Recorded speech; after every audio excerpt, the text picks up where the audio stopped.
Hello and welcome to the latest GESS Talks webinar. Thank you all for joining us. Today we're going to be talking about a very hot topic recently in an emerging technology that is now being used to revolutionize different sectors. So what exactly is the blockchain, Web3, what are NFTs and DAOs, and how are they applicable in education? We'll soon find out from our fantastic panel. A few bits of information before we get underway. For all attendees, you can find the control panel on the side. There's a Q&A tab and another tab for handouts. You can browse and download the file at any time during the webinar. Please feel free to use the Q&A, ask us questions, as the panelists would love to hear your thoughts. We'll do our very best to get through them all, but if we don't manage to, the system saves them down and we'll get back to you after the event. Without further ado, I'd like to introduce our chair and moderator, Steve Bambury, an EdTech consultant and an amazing friend of GESS, to introduce the rest of the panel. Thank you, and over to you, Steve. Thank you, Danny, and good morning, good afternoon, good evening, wherever you are in the world. Thank you for joining us. My name is Steve Bambury, and if you've been attending GESS events at all in the last decade, I'm sure you've seen my face at some point. It is great to be back hosting another panel discussion.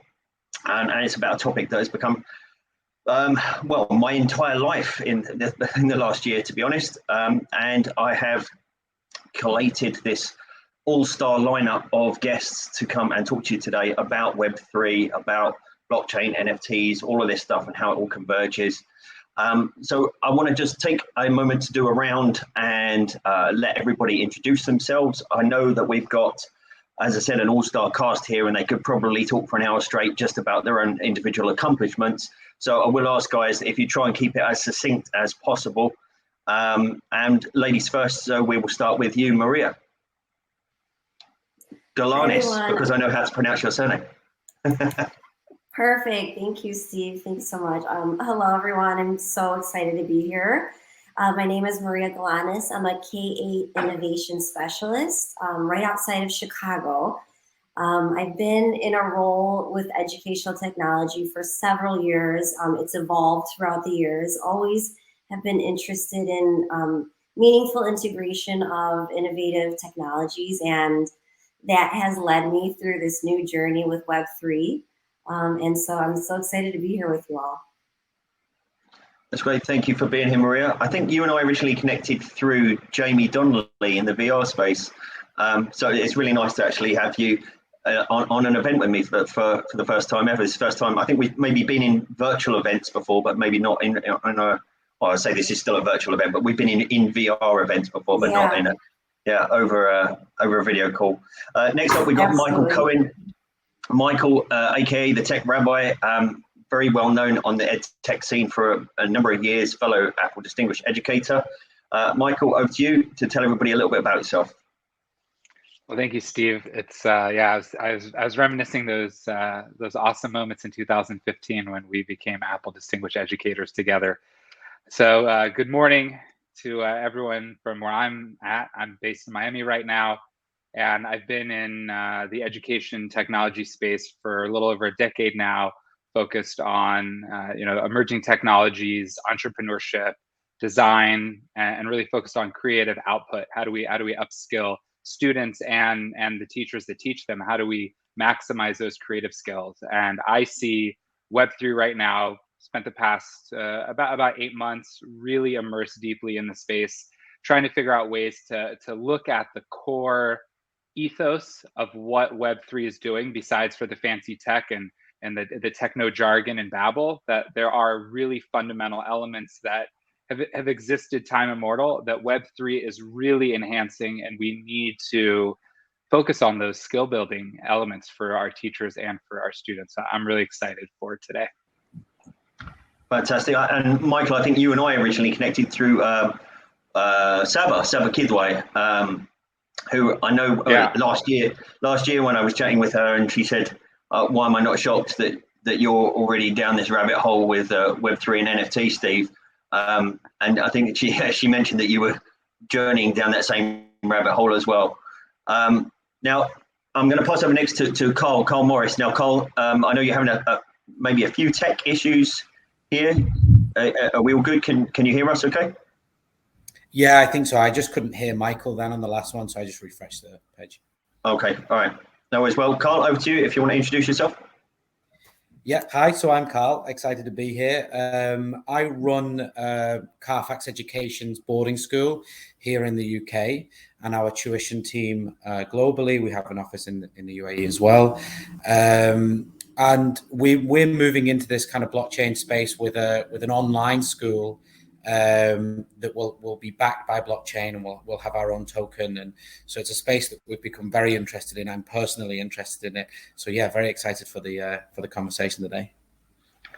Fantastic. And finally, my good buddy, Dr. Jeremy Williams, who sadly is no longer with us here in Dubai. He recently relocated back to the USA, although right now he's coming to us from the Netherlands, and is personally responsible for my journey down the NFT rabbit hole in the last 12 months, as he will readily admit. Jeremy, how are you doing today, my friend? And can you tell everybody a little bit about how you've gone from being executive team at a GESS, a GEM school here in the UAE, to being a community manager for a startup blockchain company in the USA? Yeah, good afternoon from Amsterdam. My name is Jeremy. I am a retired head teacher from both the public and private sector of schools. I spent a good chunk of time in Gary, Indiana, and then moved over to Abu Dhabi and Dubai, where I met Steve and threw him into this world of insanity of JPEGs and NFTs. I currently work for a company called Monax Labs, where I'm the VP of Collectors and Community. So happy to be here. Fantastic. And I suppose for those that don't perhaps know me, I have worked in education for the better part of 2 decades, and particularly since about 2016, become known for the work that I was doing with virtual reality in education. I'm a judge for the World VR Awards. I keynoted the G20 event in 2019 in Riyadh about VR in education. So I was very much working in the VR space. And then, as I mentioned, Jeremy last year introduced me to the world of NFTs, and that went down a bit of a rabbit hole. Now, one of the things that I always remember Alvin Graylin from HTC Vive saying to me in 2018 was one of the biggest friction points for virtual reality adoption was that people don't know what they don't know. There's this fear of the unknown, and especially any sort of new technology that seems gimmicky, that seems like a fad, that seems like something that will, blaze a fast path but a short path, and also any new technology that comes with its own jargon. I think Michael mentioned already about jargon, its own terminology, and we've dubbed this this webinar today how Web3 can change the education landscape. And I think that there's probably a fair chunk of our audience right now that don't actually understand what that term itself means. So let's just start with that. Like, what is Web3, and how is this different to Web 2 or Web 1? Now, I don't mind who wants to answer this first, or who wants to take a stab at it. I'm happy to go back to you, Maria, if you want to provide some input. I can kick it off. I will just. One of my favorite people who I follow who helps me understand this whole world is Chris Dixon, and he just actually tweeted it out again last night that Web 1, if you think about Web 1, it was very much read only, just read only. Then came Web 2 a few years later. And with Web 2, we were able to read and write. We were able to log into things. We were able to, comment on social media and just all sorts of things. We're in Web 2 right now. And then Web 3, the big difference, it's just another iteration of the internet, and it's read, write, and now the third option, or the third description is own. Read, write, own. And then ownership piece is one of the main pieces I feel that makes Web3 as distinctive as it is. So read, write, and own is what I, think of when I think of Web3. I'll let the other gentleman jump in now and add to that. Sure, guys, by all means, unmute. I don't necessarily want to go around in a circle every time. If you want to unmute, unmute and jump in. I think that just to build off what Maria shared, there's also this this network effect. So in Web 1, everything was pretty much isolated. You had these little websites creeping up. Whoever could run a server in their living room and keep their website up throughout the day or not. And social networks really created this collective community on the internet. And what you're going to start to see with Web 3, and I think what Maria mentioned, that we're in Web 2, even for those that are just obsessed with this space, we're at Web 2.5 at best. We do not live in Web 3 in any way, shape, or form, if we're being honest about it. But Web 3 will allow for a complete connection of the internet. So you no longer will have your Facebook account and your Twitter account, and then whatever credentials or whatever information we carried onto a webinar like this. Everything is going to carry seamlessly through the internet experience. And that is what true ownership is about. It's not just that you own your stuff where you're at. It's the ability that technology can evolve so that we can port this content, port this data, port these experiences, these resources, whatever we have throughout the greater internet. For sure. So what Mike was touching on there is that you're heading towards this idea of decentralization. And I know, Jeremy, that's something that you're very passionate about, the idea of decentralization. Do you want to touch on that? Yeah, I think the idea that in Web 2 in particular, I think about YouTube and TikTok. These big conglomerates sort of own the vast majority of what happens financially.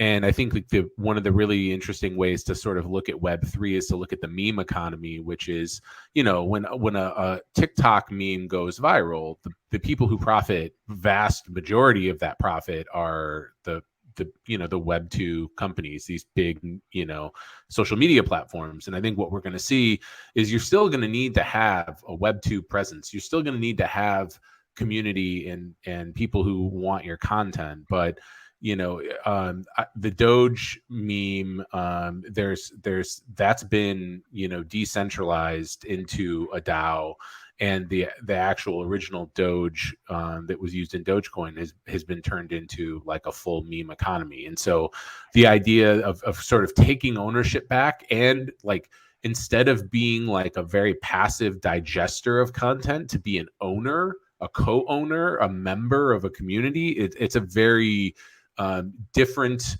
paradigm to be facing. And so I think there's a lot of compelling use cases for how that could trickle out to the education sector as well. And really interesting example, just this morning, one of my favorite YouTubers in the Web3 crypto space, the channel's called Matt's Crypto, and the video that he put out this morning was talking about how a few days ago he woke up and found that his entire YouTube channel had been taken down. He went to his email, found an email saying you have grossly violated YouTube's terms of service, and your account has been shut down. He had no warning or anything about this. He had done nothing to break the terms of service, but when he dug into it, he realized that because people had been spamming, and it wasn't him, but because people have been in the comments on his videos spamming links to scam sites and things like this, YouTube's algorithm had decided this account needs to be shut down, and there was nothing he could do about it. And he had to spend days fighting to get his account brought back online. And as he pointed out in this video, if I'm a YouTuber and that is my profession, why do I not have any say? Why do I not have, why do I not have any control over my, what's happening with my content? And he highlighted the fact that, of course, the entire time that his YouTube was down, his content that he was producing directly to his NFT holders, that never stopped, because he has control over that. So, Karl, just coming to you, just to round off then, Web3 for you, we've had obviously some very clear definitions and explanations there. Is there anything that you would like to add? Yeah, I think that this idea of decentralizing systems and giving ownership back to the users really allows this opportunity for personalization of service. And I think that's what really interests me in the education industry. It's that this really opens the door for a truly personalized education, which I think gets into the realm of very exciting new courses, making sure that things are relevant, accessible, engaging. I think that Web3 for me and in the education sector, this is what it's going to open the doors for. For sure. And one of the elements that seems to have dovetailed with this Web3 blockchain, crypto NFT space is the world of XR, including augmented and especially virtual reality, with this buzz term of the metaverse, which is something that I've been talking about in events like GESS for many years now, but it's suddenly become one of the hottest words across many industries, not the least of which because obviously Facebook rebranded, which was always going to come. And I think that for some, this has been a bit confusing as well. And again, I mentioned back to what I said before about all the terminology. I know over the years I've spent a long time helping educators understand the difference just between VR and AR, let alone XR or MR, depending on who you're talking to on which day of the week. Certainly, we're talking about Web3 and Metaverse. And I think that there can be some confusion as to how these elements, how these different concepts relate together. Because I do think that this term metaverse is being held up as this, as this ultimate goal for a lot of what's going on in the Web3 space right now. So how do we think, guys, that in terms of the role that VR or XR, that kind of technology, virtual reality, how do we think that intersects with the blockchain stuff, with the Web3 space as a whole? Anyone's welcome to answer. I think you need to cold call, Steve. Either that or we just do the round circle. Yeah, okay. Well, I'll go because we had a really good conversation a couple months back about Metaverse, and you've been in the space for a long time, and it's one thing to talk about Second Life because you heard it, and it's another to have experienced those types of really early on immersive type experiences where it was more than just a video game. It was a way to socially interact in an environment that the word metaverse right now is confusing because really the metaverse should just be the internet, but it's not quite there yet. And so you have Meta, which Facebook is gonna do all that it can to become the metaverse. Well, after just posting their fee structure, we'll see how people are quick to adopt a 43% payout in costs for marketplace. But I think that people want to experience meaningfully immersive digital experiences, but they also want to have that virtual element, that mixed reality element as well. I'm still waiting. I would think I'm in Miami.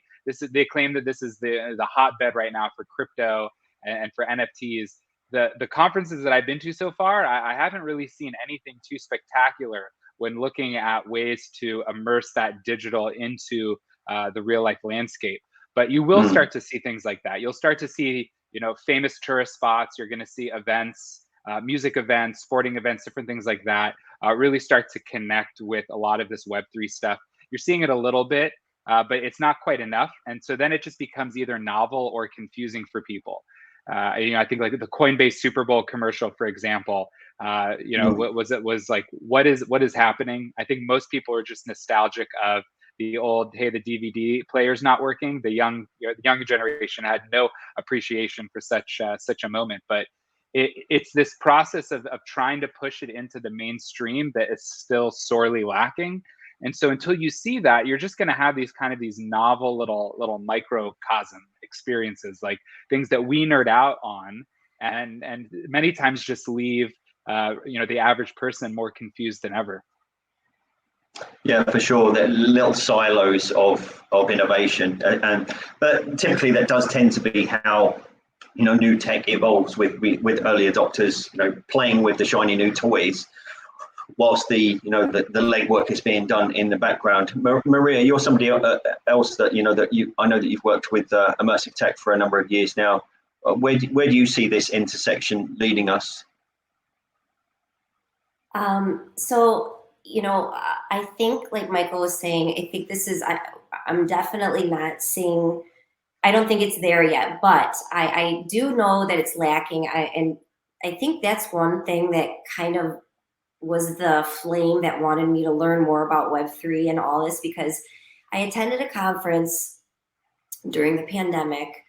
And, this was after lots of Zooms and lots of Google Meets and stuff. And this conference, I was really expecting, it was an innovation conference. I'm not going to name it, but I was kind of expecting something a little bigger, because I wanted to, connect with people in a more immersive way than just the typical, things that we've been experiencing, which I have to be honest, it's been amazing because we connect just like we are now all across the world. Yeah. But there's just something different when you're in a metaverse with others. You get it, it hits like different neurons in your brain. You just like experience it different. So when I attended this conference and really didn't see anything different, I was like, we are, missing out on something big. So then I just started learning more about the potential. And one incredible resource, which I would love to mention, is K20 Educators, led by Vriti Saraf, who is a pioneer in Web3 and Ed3. And she's, helping create these eduverses, they're called, where,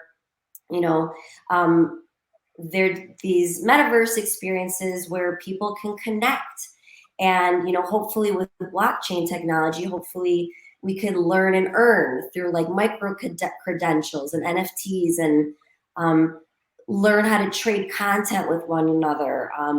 And just, I feel like there's so much potential, but we're just scratching the surface right now. And I think that's okay too. I feel like we're just, even this conversation we're having, we're early, and the important thing is that we're having these conversations, and it's going to start building even more and more momentum. I definitely agree with you, Maria. I mean, I know that the conferences that I went to coming off the back of the pandemic, I saw the pandemic, the silver lining of the pandemic, as this kind of raising of the digital education baseline, because 2 years ago I was going into schools and they'd be like, oh yeah, you do all this VR stuff, let's do VR. And I'd be like, hang on a minute, you've got Office 365 and none of your staff know how to use it. So let's work on that first, eh?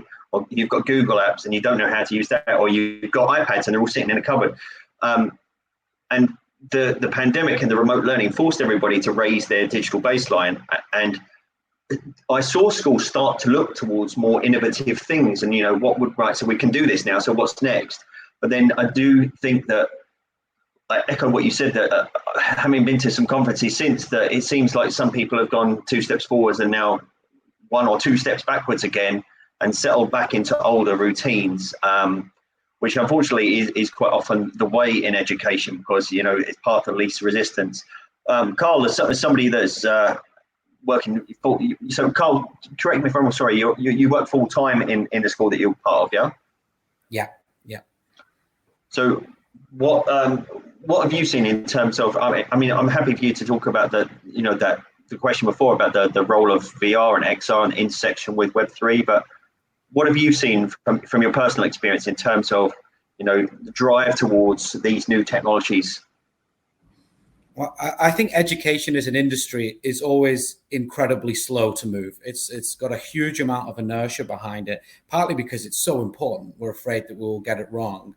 But I think the real problem is the gap is widening between the way that technology moves and the way the world has changed and the way that we interact as people and the way we're educated. I mean, Michael said earlier about the DVD player not working and kids not knowing, what that even means. But we're still using the DVD player in schools. And we're not matching our education systems with the way that we interact, with the way that the world works.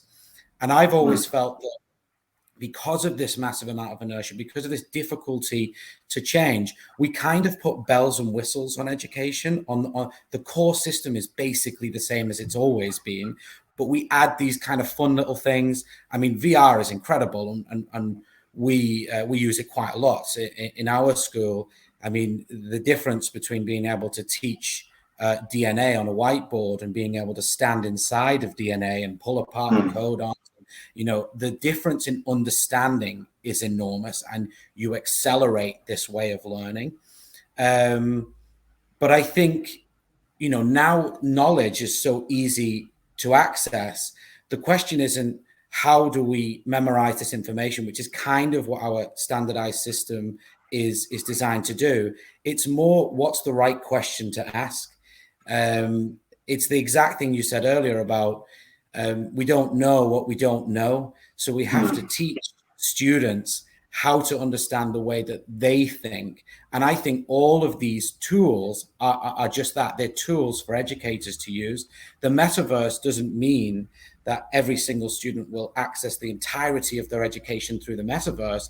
It's just a tool for educators to use to allow students to interact in a different way. Sure. VR is not the whole of education, it's just a tool.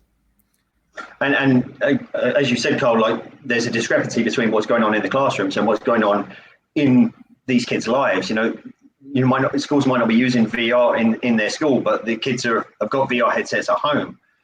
Last year alone, you know, we saw multiple teenagers producing NFT projects, you know, and doing incredibly well with it. And you know, conversely, we saw more than one hack in the NFT space, in the crypto space, that was traced back to a teenage kid who, you know, who just figured out how smart contracts work and gone, oh, this is easy.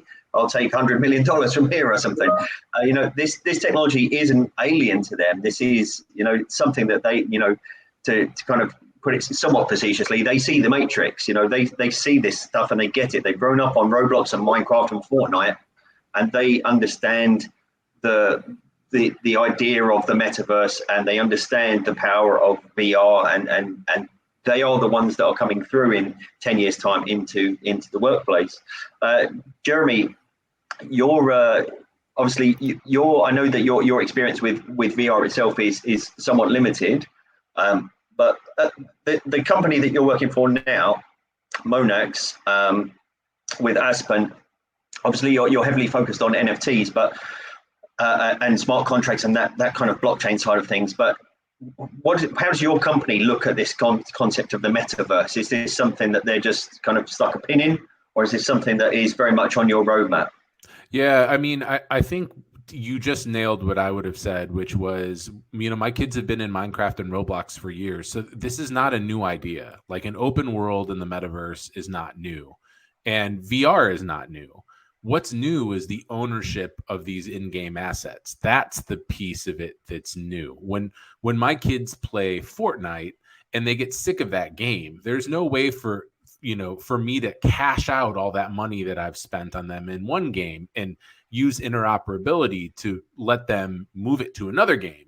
And you know, I think that's more of where I think we have interest in gaming, because when you can own the characters in the game that you're playing with, that's a whole different animal and a whole different beast. And so I don't think that the metaverse itself is necessarily a new idea. To your point, I think it's the idea of owning these in-game assets versus, again, the gatekeeper being console systems and game publishers who make AAA games. I think that's, again, the idea of who owns what's happening is the big difference. For sure. I did think it was funny towards the end of last year, and I put out a somewhat controversial tweet about it. When Facebook announced the switch to Meta, there was this within the Web3 and NFT space in particular on Twitter, there was this mass calling for Zuckerberg's head of this whole sort of, this is not our metaverse, this is not what we see as the metaverse.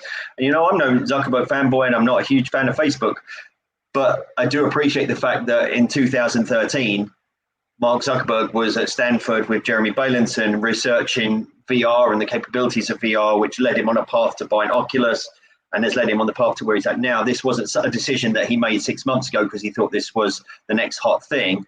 And in 2013, half the people in the NFT space were probably still in like junior school, because some of them are, they're still in their late teens, early 20s. So Jeremy, you've touched on heavily there about NFTs and blockchain. Obviously, these are key components to the Web3 space. So last year, I spoke at the GESS conference about how NFTs, actually, Jeremy, it was you and I together, I believe. It was, Jeremy, yeah, I think I delivered it once more on my own afterwards, and you did as well. But Jeremy and I spoke together at GESS about how NFTs could disrupt the education space. Flash forwards about 6 months, obviously the space has evolved exponentially in that time, and we've also got some new voices on the panel today. So guys, this is where I want to steer the conversation now. How can NFTs and the blockchain technology that's behind them, with a side order of crypto, how can this play a role in education? And I don't mean the education of people about Web3, I mean the education sector as a whole. Karl mentioned about using VR for learning, and there's obviously huge benefits to using immersive technology for experiential learning. There's studies from all over the world, but NFTs as digital assets on chain, how could this actually play a role in the education sector? And I'll pass to Maria to start with for this one, if that's all right. Sure. So I'm here right now mainly because of my drive to want to learn about this, but two people on this panel, Michael and Jeremy, helped me dive into this whole world of NFTs. So I just want to give a shout out to them for doing that and helping me. But within the education system, I think one of the ways, because we've talked about our kids, a lot of them are possibly already doing this or know about it or have heard about it. So as educators, I feel like our role is to tap into that. I was in a classroom the other day with 5th graders, and we were about to introduce this, new unit to them. And we just decided to ask, oh, have you heard of NFTs? And like half of them were like these cute little big shots, like, oh yeah, of course. So and I'll be honest, the 2 teachers I was with have not, and they were like, NFTs, So 5th grade, which is like 10, 11-year-olds, are like they're hearing about it. So we have this amazing opportunity to teach them about the power of that's behind NFTs. Not only the creation of incredible art, but what comes with that, working with one another, creating a community. I know sometimes with NFTs, it is all about the art, but a lot of times it's kind of what's behind that, the people behind Sure. it, the community. So I feel like one example that is, first of all, finding an entry point within your system, within your school system, for how to even get these in. And I think one way could be, first of all, educating kids, number one, and teachers to empower them. But like, how about having students work together to create like an NFT project of some sort and using that to for an even bigger purpose, like fundraising, maybe for the school. And beyond that, reaching the community, like, printing out the NFTs and posting them around. You're empowering not only the school, but like these children who are going to get recognized for the art that they created. And they're going to start to see like the power behind it in that scale. I feel like there's a lot of potential, and it's all going to start with finding an entry point where you can in whatever setting you're at.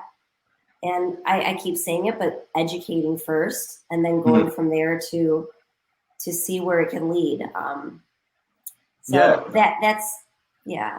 I totally agree. I think, and this circles back to that discussion at the start about Web 2 versus Web 3. I do think it's important that current students are taught to be able to distinguish the difference. I mean, we see it all the time in the NFT space. The right-click save gang. You know, somebody comes along and says, "Oh, I've got this, Bored Ape Yacht Club NFT." A friend of mine, he was tweeted yesterday about how he's selling one for 100 ETH. You know, hundreds of thousands of dollars. And in the replies, somebody just right-click saved the picture and said, "Ha ha, I own it now." And a couple of people. This was something 6 months ago. This was happening all the time. You don't get as many of them now, but trying to, you could see in the comments that people were trying to explain to this guy, but you don't own it. You've taken a copy of it. It's no different to me, going on Google right now and getting a picture of the Mona Lisa. I can print that out. It doesn't mean I own the Mona Lisa. And helping students understand the difference, as you said, between read, write, and own, and how blockchain creates, provable authorship, and traceable lineage to digital assets, I think is very important, because it will become so prevalent in so many industries by the time that they reach the workspace. So that's definitely one area that we can leverage this in education, is to actually incorporate it into the curriculum, whether it's an ICT, computing, whatever it's called in different countries, curriculum. Michael, what other ways do you think that we could leverage NFTs in the education system? So I think the challenge, and I was at a conference called Emerge Americas yesterday in Miami, and I was actually very surprised to see such a focus on education. It is NFT and Miami Tech Week, Tech Month right now, and there's just every single week has been a whole series of different conferences and events and conversations. I was there from 1 to 3 in the afternoon, and nearly all the conversations were focused on education. And one of the panels, and this was from like industry professionals, from VCs, from founders. It wasn't just from education, focused entities or personnel, but they did have the presidents of all major South Florida universities there. So you had FIU, you had University of Miami, you had Miami-Dade College, and they were all talking about the idea that if they are not looking at ways to actually shift and connect the process of learning, this learning journey, to the world, to industry, they're going to be the next yellow taxis. And I was like, whoa, to hear, university heads saying things like that, it was shocking, because I think we do suffer in education from this kind of stuck 100 years ago mentality. While we on this panel might not, and for sure anyone listening to this doesn't either, but a large swath of the education machine is stuck in 100 years ago. We need to look at Web3 as two different things. Number one is, if Web3 would disappear tomorrow, what are those ethos? What are those core skills that, if those are focused on, that bring value in Web3, but they were valuable a year ago, they were valuable 1,000 years ago? Focusing on those skills and really building many times those soft skills, which was another thing at this conference that was said often, was how these skills will be the most sought after skills in the next decade, because the ability to just develop hard skills is just not enough. But what I'm not excited about, honestly, is how do we use NFTs to redefine the essay process? Like, I'm not excited about that. I'm not saying it's not important. That just does not excite me. I'm excited about figuring out ways to empower artists and art programs, and really put art programs in schools at the forefront, like STEM and STEAM and computer science programs have benefited from over the past 5 to 10 years. I want to figure out how to build marketing and communication and community building skills in students, because whether it's a Web3 company, or whether it's a Web2 company, or whether it's just a brick and mortar store that they're going to open up, these are the skills that are critically needed in Web3. But what's exciting specifically about NFTs for me is this idea of community ownership. I think that the Bored Ape ecosystem is it's a 1 in a billion. It is I think going to, if you start to compare different categories of things that we're familiar with to the way that the NFT space will evolve. Bored Ape is basically Gucci, Louis Vuitton, and 5 other brands that you'll decide which ones are supreme. Those are all pushed together in one, and that is what that's going to be. So the reason that it costs, $300,000 to access, or I'm not sure the exact price at this point, but somewhere around $350, is because there's only 10,000 of those. And if there was 10,000 Gucci handbags, they probably would be that expensive as well. But there's so much more to the ecosystem than just these crazy expensive NFT projects. And I think that what we need to see is this membership model, this access model, this ability for people to interact in game environments. Like, right, NFT gaming has still not happened yet. So when you think about Fortnite and Roblox and these places that were free to play, but you would buy in to get value for your gaming experience, that Fortnite in its first year generated $2 billion just in superficial skins for the game. Why? You can play the game for free. So those dollars have not entered the space yet. And so when you see gaming come into the scene at a full scale, I think that you're going to start to see that people just want to be able to connect. They want to be able to showcase their creativity through experience. And that is where I think that the NFT space is going to thrive. Because right now you're really suffering from kind of 3 different things. One is, you minted something super early and now you're, really, really rich, so to speak, but you can't sell your thing because your NFT, because then you won't have it anymore. So what do? You're kind of stuck.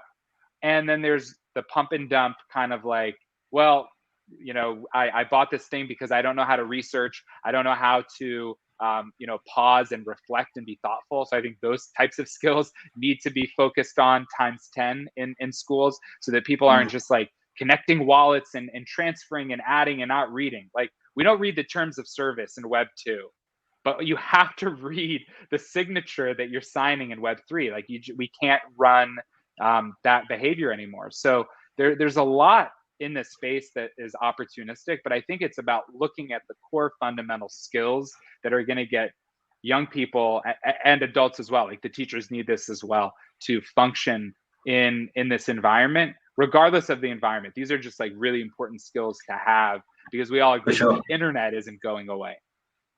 I think the 2 really good points there that Michael made. One about, the way that NFTs can disrupt and redefine, art programs, design programs, any creative arts within a school, and the way that that is intertwined with essentially business studies skills. But then also towards the end there, what you mentioned is something that Jeremy and I have worked on extensively, is the idea of staying safe in this space, because obviously once money is involved, it's a whole different beast. Jeremy and I hosted the Scam Busters show on Twitter Spaces for about 6 months there, and we're covering all of this stuff. And it is the Wild West out there at the moment, and it can be very dangerous. As you mentioned, Michael, I think it's a really good analogy that we just click any agree to terms of service, but you cannot do that in the Web3 space, because you're potentially writing to a smart contract that gives access to all of your stuff. And so Jeremy and I found that when we first entered the space, that it was shocking how many what we would consider very basic aspects of digital safety, e-safety, stuff that we've been teaching to 5-year-olds, that people in the Web3 community just didn't seem to get. I've got a $100,000 asset in my wallet, and I've just lost it because I've connected something without reading what I'm doing, or I've clicked on a link in a scam DM or a scam email. That when you see screenshots of it, it's like, this is so obviously a scam. There are so many red flags. So yeah, I definitely think that there's some learning to be done. And again, if we are future proofing our students, I think it's essential that we start laying these foundations now. Karl, coming around to you. You mentioned before, obviously, about your integration of virtual reality, VR, and that kind of technology. How do you feel that NFTs and blockchain could be integrated within the education sector? So I think, well, my ultimate goal and Carfax's ultimate goal is to personalize education, and I think this NFT space actually really allows us to do that. And I think it starts with almost a tokenized transcript, where all of your achievements, not just your qualifications, are recorded on the blockchain. You have ownership of them, and you can be given an NFT. It can include the artwork, but here the important part isn't the artwork. The important part is what it represents. And I think then that opens the door to probably the most interesting thing about any NFT is actually the utility. It's the artwork is almost secondary to what it gives you access to. And in most cases, like Maria said, that's a community. And I think, if you were to be able to take part in a sport in school, you get given an NFT when you're part of this club, and then you open the door to perhaps something like a Discord community or something like this. This is now where it starts to get really interesting. And then I think where it moves into this kind of personalization piece is the idea of kind of micro credentials. What's always interests me is that I meet many students who come to us and say, I'm not good at maths. And my first question is, well, which part? Because maths is an enormous subject. You can't be bad at all of it. And often, I think virtually no one is. And I think everyone finds the bit that they latch onto. And I think if you had a tokenized transcript, if we all agreed that that under certain conditions you get given a certain qualification that's verified on the blockchain, you could almost pick and choose your education from different providers. You could say, these guys are really great at science, and so I'm going to do their science course. And these guys are actually really great in the arts, and I want to do an English lit course with them. And you build your own education, which is verifiable on the blockchain. And it's a transcript you can keep forever. I mean, imagine if this was then linked further to LinkedIn, and it's a new way to present your skill set from all the way from your core education right up to continuing professional development as an adult. And I think this is for what sure. I'm excited. And this was something that we touched on last year, Jeremy and I, when we spoke with GESS about this, the idea of the shift towards all exam results being on chain and verifiable. And I can go on LinkedIn now and I can go on someone's profile and it can say that they worked at Apple or they took a course from Apple. But I could also similarly go on my LinkedIn profile and just edit it and type, I used to work for Apple. Having something that's verifiable, to show, yes, they did attend this university, they did get this grade, and it's all there and instant. I think there's a streamlining factor as well. So do you think that is something, Karl, that we'll see in the next couple of years, next 5 years? Do you think that this is still a long way off? Because it's one thing if one school group moves towards it, but you kind of need people to move on a larger scale for it to interconnect. Yeah, and I think it definitely, I think there will be a bit of inertia in adopting it, and it will take, a few first movers to start to show the value. I think it starts with qualifications because that's the obvious starting point. But I think it goes well beyond that. I mean, when I hire people who work with me, I am interested in their qualifications, but I'm interested in a lot of the skill sets that are shown by previous work that they've done, how they've worked in a team in collaboratively, things like this, which are not often shown in the qualification.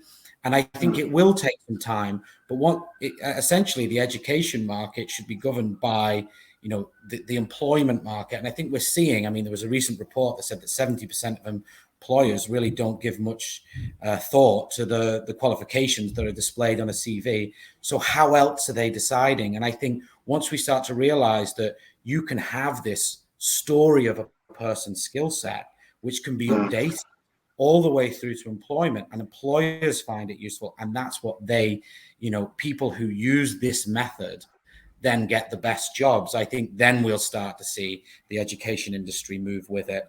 So I'm hoping it will not be too long before it's mass adopted. But I think with education, it's always a bit slower than the real world. Yeah, for sure. And Jeremy, I know last year when you got your doctorate, one of the first things that you did was scan it and turn it into an NFT.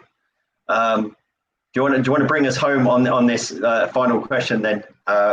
What have we not touched upon, Jeremy? What other ways are there that we could see NFTs and blockchain disrupting the education sector? Yeah, I think it's kind of less about, the ways in which it could impact the education sector, and more about the requirement for leaders like Karl and Michael and Maria to be brave and to provide their staff with learning and to say this matters. I think that we know, and this is coming as an educational leader, a retired educational leader at that, but we know that leadership has a large impact on teaching, has a large impact on organizational commitment. This was the whole focus of my dissertation.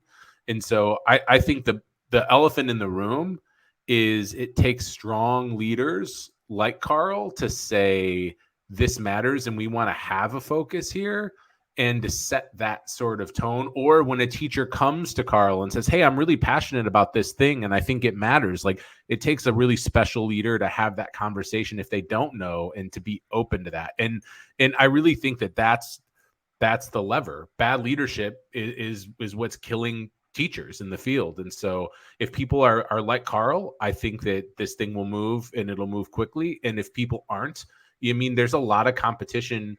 And in fairness to educational leaders, there's a lot of competition for headspace on what matters. And depending on what organization you're in, or what, trust you're with, or what school district you're with, even district leadership at the top setting a vision on what's important, and that it doesn't always have to correlate to, A levels or state exams. So I think that leadership is kind of the missing piece in this.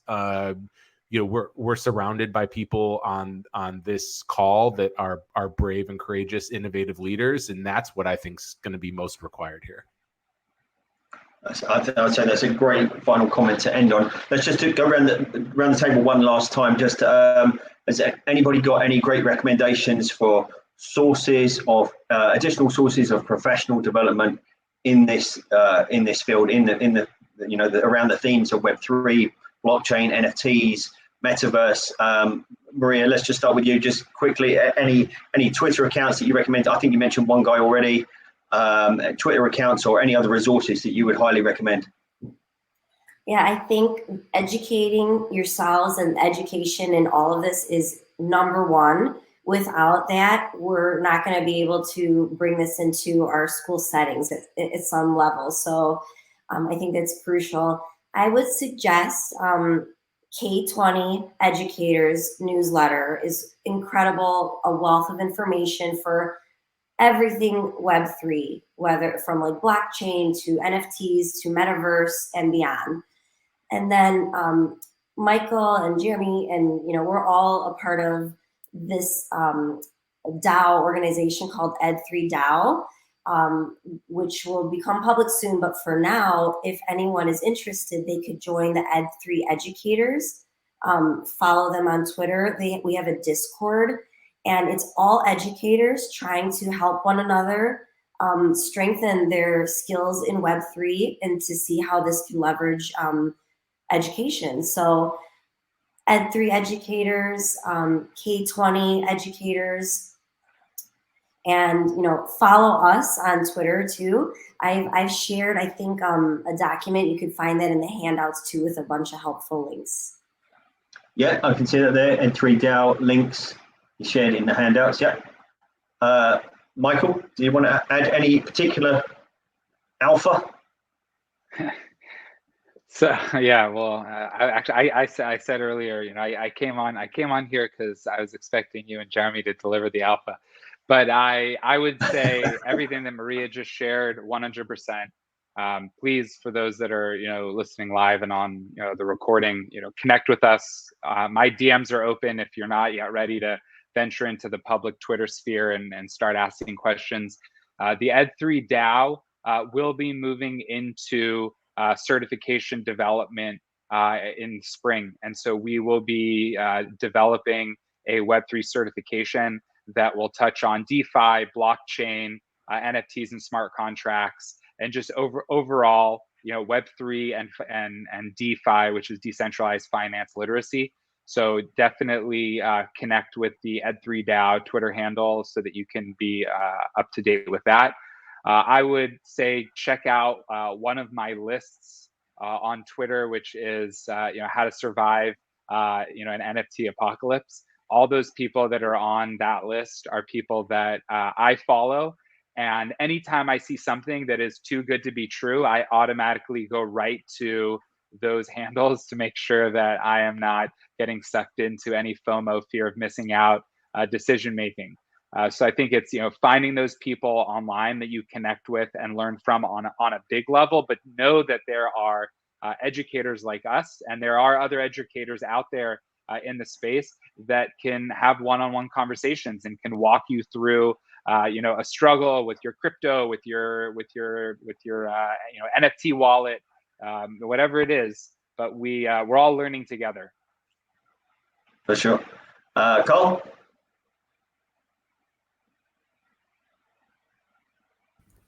So I think what Maria and Michael have said are great resources for the kind of Web3 space.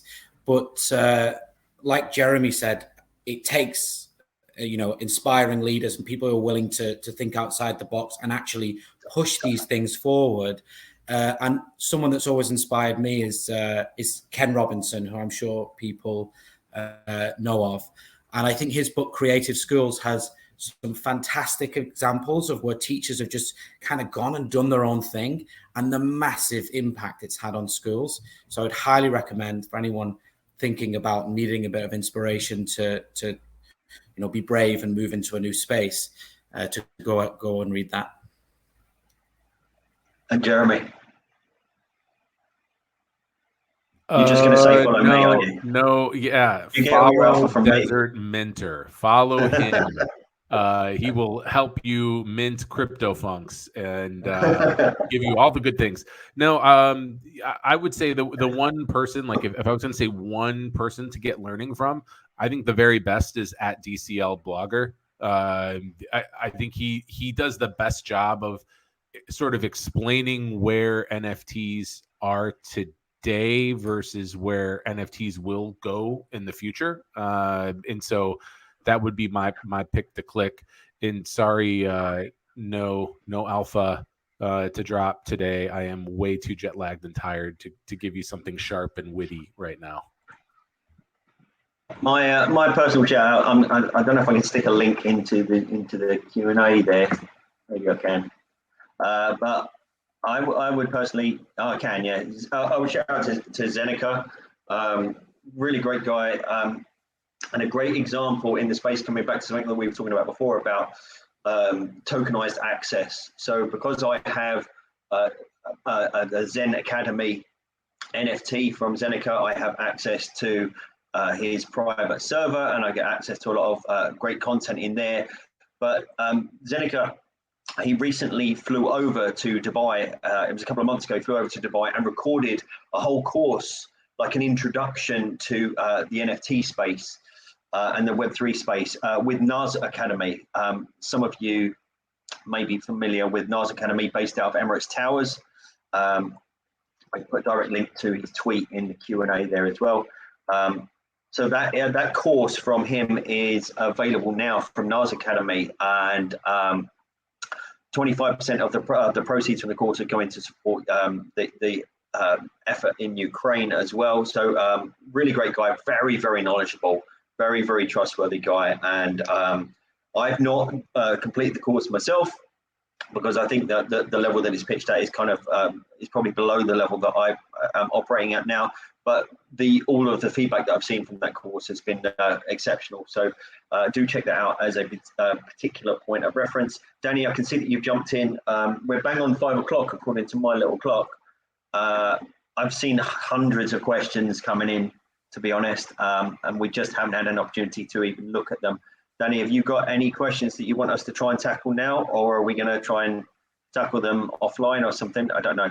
No, we'll try to tackle a few now. I've been trying to keep track as well myself. I know an hour isn't enough, but we'll try to answer a few questions. I did see one coming just now, which is a quite common question in the NFT space, guys, which was about environmental impact of blockchain. And obviously, this is something that, especially the more sensationalist elements in the media have jumped on Obviously, there are lots of different blockchains. Some of them are more carbon neutral or carbon efficient than others. I think a lot of the negative press around the environmental impact has stemmed from Ethereum and the fact that 99% of NFTs are being minted on the Ethereum mainnet.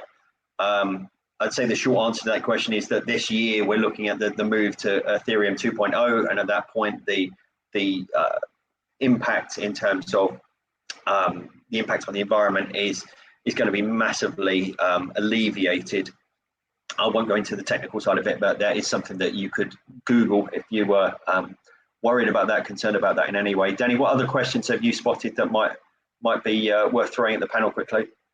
There's a good one from Chris Young, and he's asking, who creates the blockchain behind the micro-credentials that an educational institution would recognize?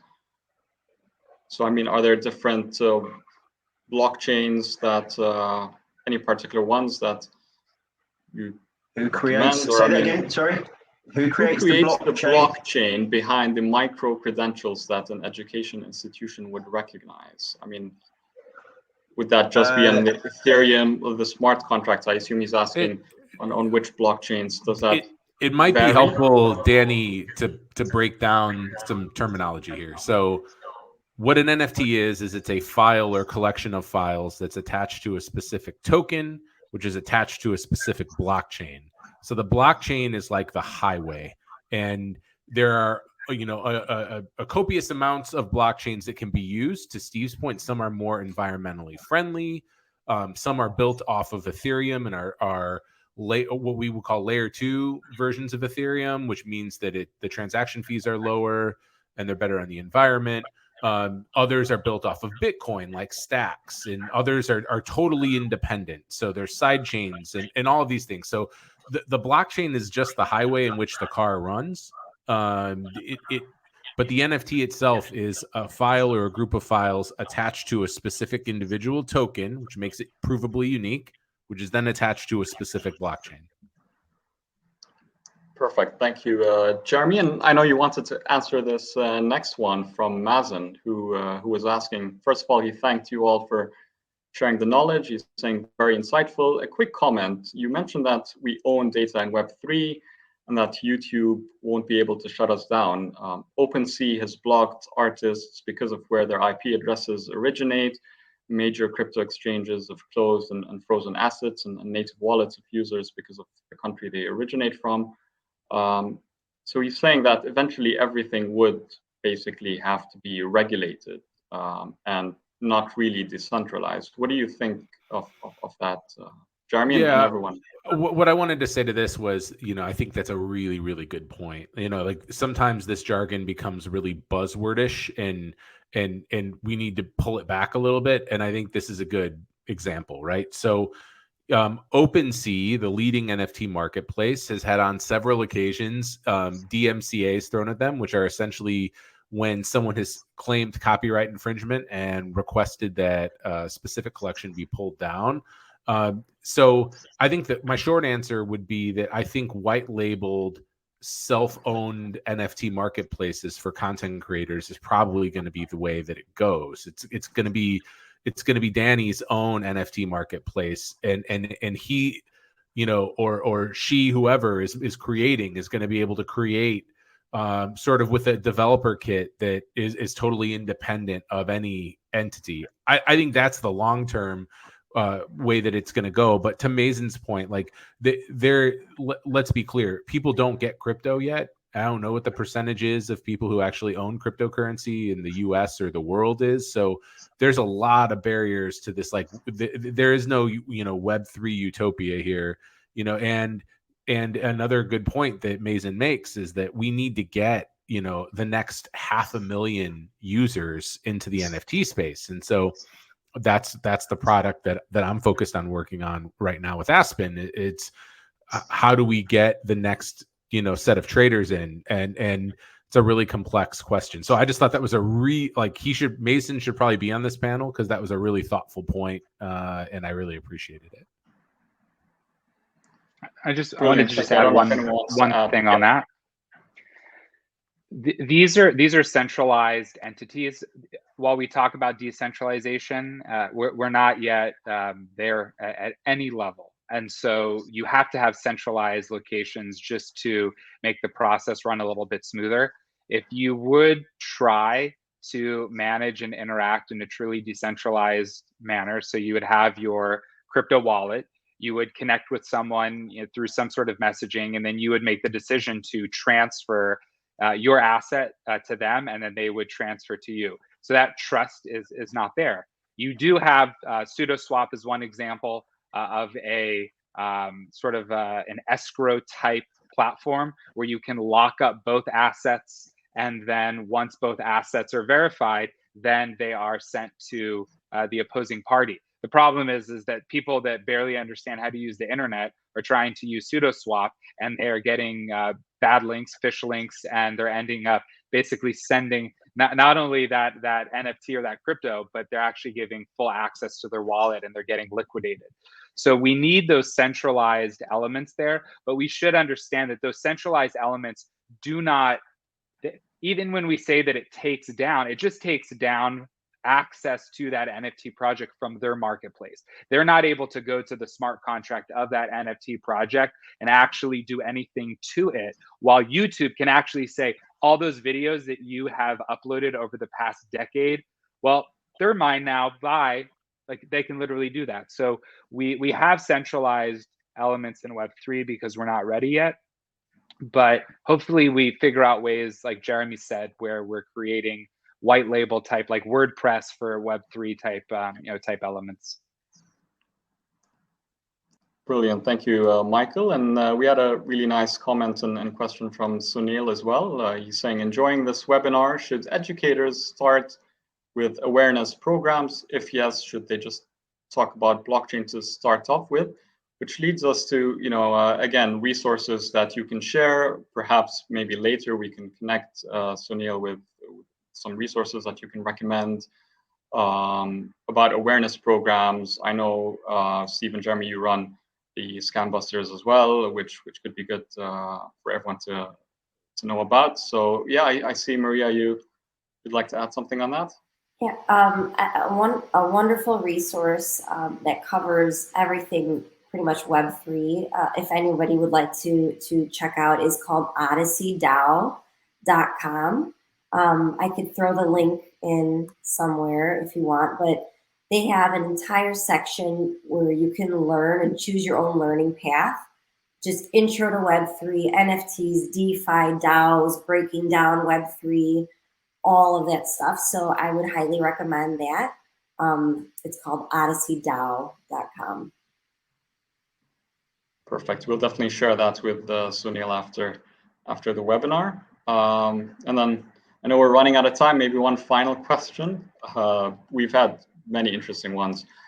Beyond delivering, consuming, and verification of education, what does this panel think about the organization of education through DAOs? I know you just mentioned DAOs, and you are founders of DAOs yourself. Any extra comments you'd like to add about the benefit of using a DAO for educationalists? To be honest, I think that there's a whole other webinar if you want to get into DAOs and just understanding what a DAO is. Again, coming right back to the start about the terminology and the concepts. There's a lot of new learning that needs to be done here, and I know for one, it took me a significant time from when I first, saw the light in terms of how NFTs and blockchain worked. After Jeremy talking to me about it initially, like 3 or 4 years ago, there was a significant gap between that and then penny dropping and understanding what a DAO was and how a DAO worked and the benefits of a DAO. Do I think that there could be benefits to skewing that? Yes, definitely. And I think that what the Ed, again, I refer back to the handout section, the Ed3 DAO, the stuff that that Michael and Maria were talking about it's a great first step in that direction in terms of bringing these concepts together and also simultaneously helping educators understand these concepts. It gets a little bit meta. We're DAOing about DAOs. And similarly, the Zeneca course that I was talking about before, that something like that will help people. And I think it's really important that, this is not just grabbing a VR headset and sticking it on and going down a virtual roller coaster. There's a lot more pieces to the puzzle if you want to understand the entire Web3 space.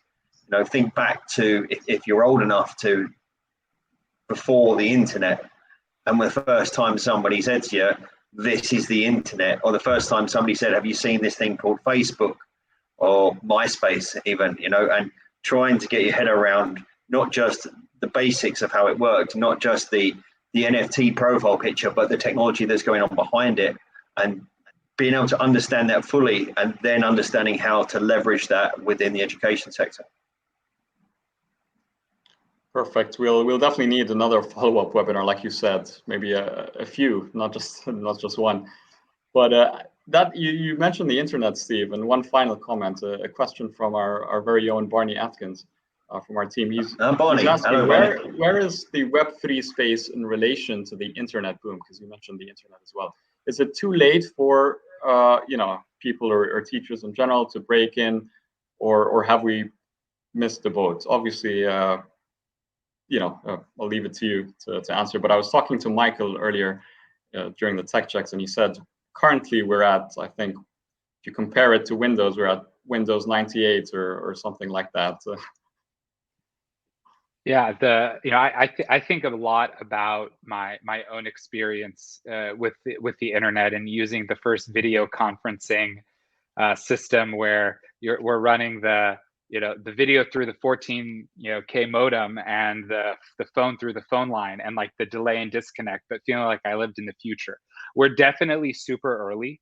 We are at 98, 99 level internet. We are at the cusp of some sort of bubble. There is such a hype, such an intensity around this, but that is required for growth. So it's a growth bubble. And we saw it in 99, 2000, and we saw what came out from that. So you want to be an explorer. If you are an investor, please do not invest a single penny that you cannot afford to lose tomorrow. And I think that is something really important. If you are asking, are you too early because you want to figure out what's the next Bored Ape so you can become a millionaire? So I would tread with caution, because the scams are abundant. If you're asking, are you too early as a builder, as a discoverer? Like we are so incredibly early for that, and everybody on this call right now is living in the future.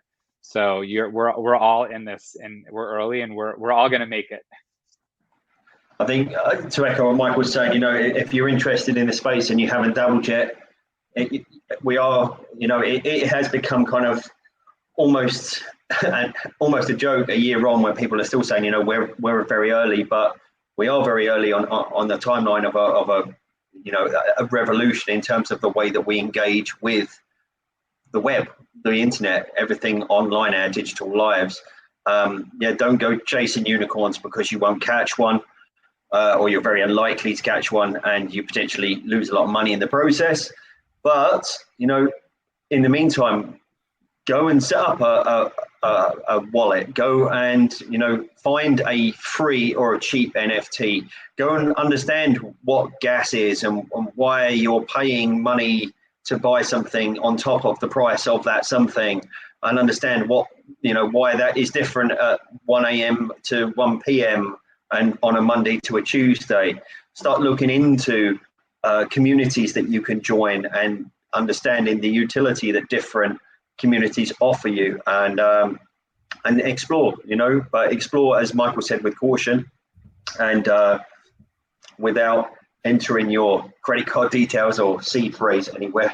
Steve, before we wrap, I wanted to add, the two places where I always suggest people to start if they're new, and I took this from the great Dagan from the Ed3 DAO, is domain names. Just like you could buy .com and .net domain names, you can buy .eth and .nft domain names, and that's like a very good place to start your NFT journey. It's a little bit more normal in terms of the process of buying. You can use your debit card to buy. It doesn't require that you're buying with crypto. And then the other thing I was going to do is, one thing we didn't talk about is that NFTs, part of what makes them really compelling is that they can be fractionalized and cut into an infinite number of slices and shards. So, to Michael's point about like, you don't need to go buy an NFT, that you don't have to go buy the Bored Apes. You're right. And I would suggest that people buy fractions of an NFT that's very valuable and look at that as their entry point versus spending $2,000, $3,000, $5,000 US on their first NFT. I am risk averse and a big baby, so I always lead with that. But I just think that that's the safest way to sort of get your feet wet here.